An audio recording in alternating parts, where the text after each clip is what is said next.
Of ionic compounds. इसकी properties क्या है? फर्स्ट है physical nature.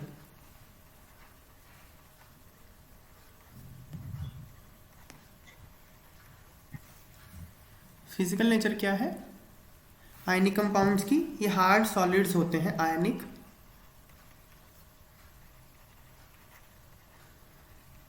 Compounds are hard solids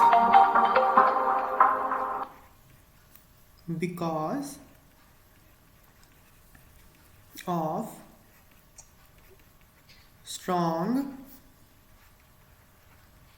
force of attraction between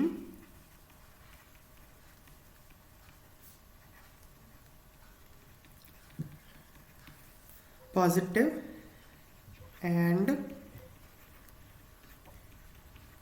negative ions. तो ये हार्ड सॉलिड्स होते हैं बिकॉज पॉजिटिव और नेगेटिव आयन में अच्छी खासी अट्रैक्शन होती है and these compounds are brittle. So ionic compounds are hard and brittle. Brittle का मतलब पता है ना? हाँ, ब्रिटल का मतलब बताओ। सर थोड़ा मारने पे टूट जाएंगे। हाँ, जर्क दोगे तो टूट जाएगा। हार्ड है लेकिन ब्रिटल है, ठीक है। हाँ जी। हार्ड का मतलब प्रेस करोगे तो मुश्किल होगा प्रेस करना उसको, लेकिन उसको झटका दोगे तो टूट जाएगा, ठीक है ना। जैसे डायमंड भी ब्रिटल होता है, डायमंड को हाँ हथौड़े जी। से मारोगे टूट जाएगा वो, ठीक है ना। डायमंड भी हार्ड होता हाँ है, ब्रिटल जी। होता है। सर डायमंड इतने आसानी से थोड़ी टूट जाएगा। तोड़ के देख लेना, तुम ले लेना अपनी मम्मी से डायमंड। सर मैंने वार्निंग खानी। टूट जाएगा, मैं बता रहा हूँ ना तुमको। ब्रिटल होता है, हार्डनेस और ब्रिटलनेस दोनों अलग अलग चीजें हैं, ठीक है।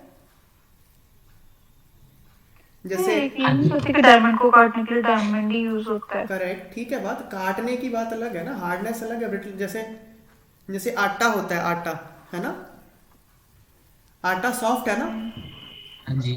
पर वो ब्रिटल नहीं है। समझ में आई बात? हाँ जी। उसको मारोगे तो कुछ नहीं होगा। समझ में आई बात? ये सब ब्रिटलनेस होता है कि झटका देने से वो टूटेगा या नहीं, तो ये प्रॉपर्टी हार्डनेस से सेपरेट है। हार्ड है डायमंड, ये बात ठीक है, लेकिन वो ब्रिटल भी है, ठीक है ना। अगर तुम स्क्रैच करोगे लोहे को और डायमंड को तो लोहे पे स्क्रैच पड़ेगा, लेकिन अगर दोनों को टकराओगे तो डायमंड टूटेगा। समझ में आई बात?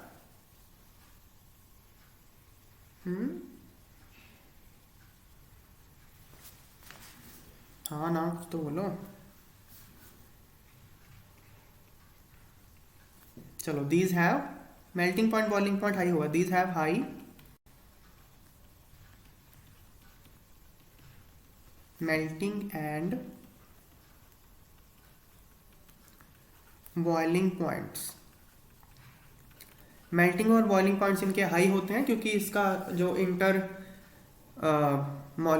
आयनिक फोर्सेस जो होती हैं वो काफ़ी ज़्यादा होती हैं। This is because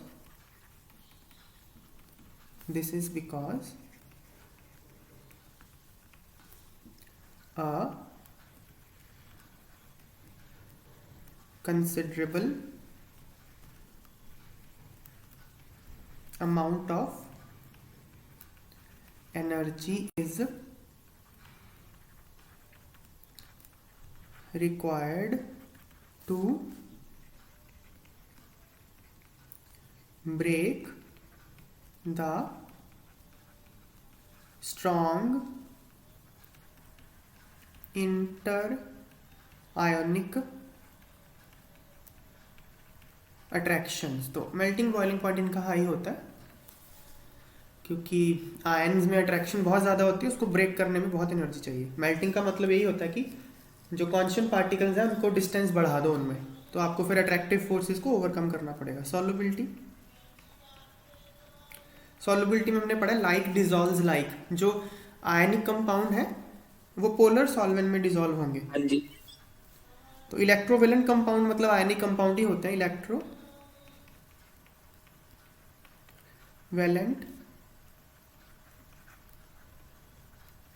compounds are, electrovalent मतलब आयनिक, जनरली सॉल्युबल इन वाटर, पानी में सॉल्युबल होते हैं। मैंने पहले भी बताई थी ये बात कि पानी एक पोलर सॉल्वेंट है, तो हाँ वो जी। आयनिक सॉल्यूट्स को डिसॉल्व करता है। And in soluble in solvents such as kerosene, petrol etcetera. Kerosene और पेट्रोल जो होते हैं वो नॉन पोलर सॉल्वेंट्स हैं, तो वो पोलर कंपाउंड्स को डिसॉल्व नहीं करेंगे। आयनिक कंपाउंड्स पोलर ही होते हैं ना। तो ये मैंने डिटेल में बताया था उस दिन, इसमें डाउट तो नहीं है? No sir. ठीक है। फिर है conduction of electricity.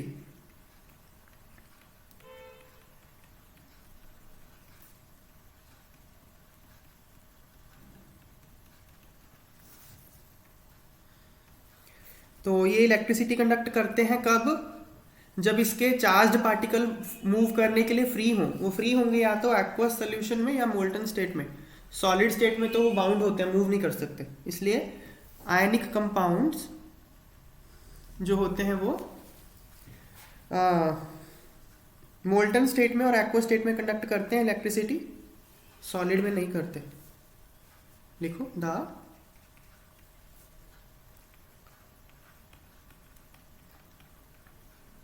conduction of electricity through a solution involves the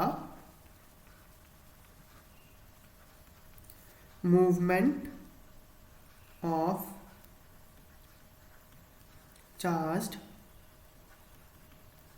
particles. तो इलेक्ट्रिसिटी जो सोल्यूशन के जरिए पास होती है उसमें चार्ज पार्टिकल होते हैं जो कैरी करते हैं इलेक्ट्रिसिटी को।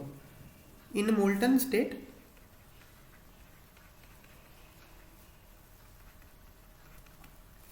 And in aqueous state ionic compounds conduct electricity due to presence of free ions।